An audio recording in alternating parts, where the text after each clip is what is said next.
Hey guys, it's Jeremy, aka the Teen Therapist. I'm sitting here on my couch with my dogs. Rufio. I thought my dog was here, but apparently not. And of course my cup of coffee because, well, I'm addicted. And of course I'm in therapy for that, so that's just a joke. But I really should cut back on the caffeine for sure.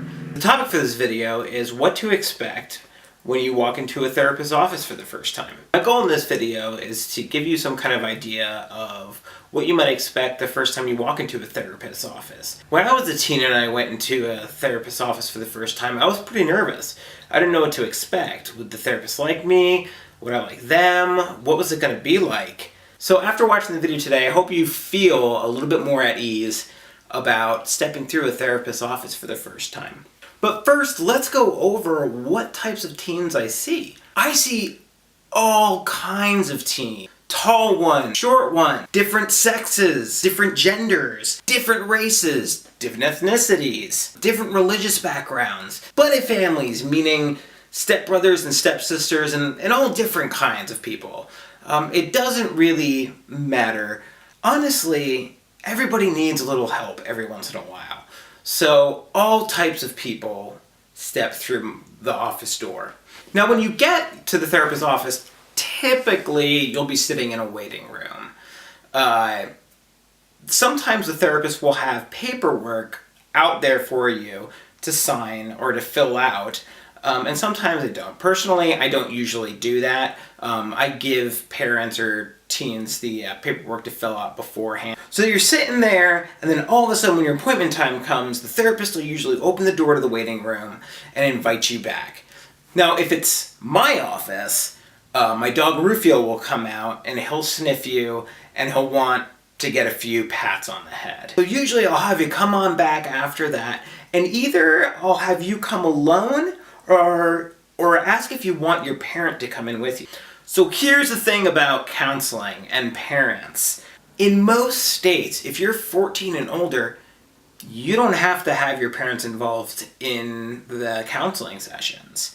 I at least ask teens to let me talk to their parents so that I can help them figure out how they can best support you.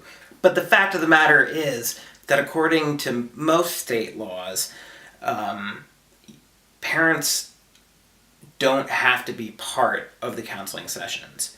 Now, usually, we'll have you sign some different types of forms and stuff like that, some legal mumbo-jumbo, some psychobabble stuff, which is just kind of like therapy talk, but we're not asking you to give away your firstborn child or anything like that. It's just a lot of legal stuff that we kind of need to go over.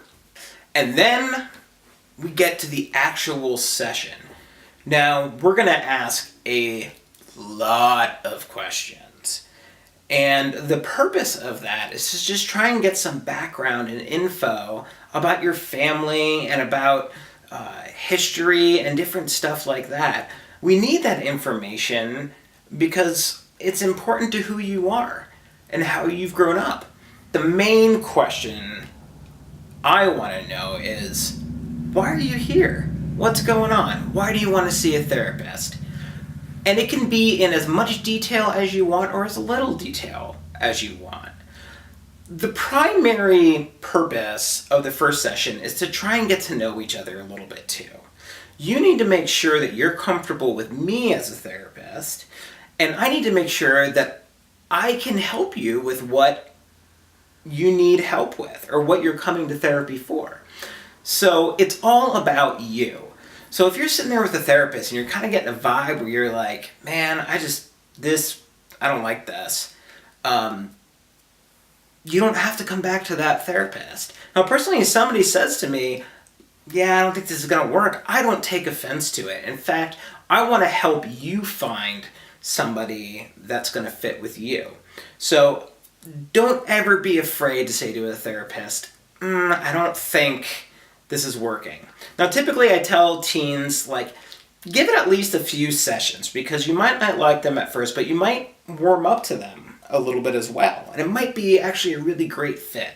But I don't always just ask questions about serious stuff. I mean, I ask questions about, like, what kind of video games do you like to play? Or, you know, what do you like to do? You know, what kind of music you like and stuff like that. What kind of hobbies you have. Because it shouldn't be super serious. And before they know it, my clients look up at the clock and go, oh man, we're out of time, aren't we?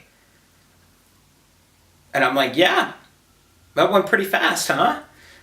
And they usually have a big smile on their face when they leave. Then after that, I try and schedule the next appointment with them and send them on their way. So I hope this provides a little bit more info on what you can expect when you walk into a therapist's door for the first time. So I hope that answers some of the questions you might be thinking about.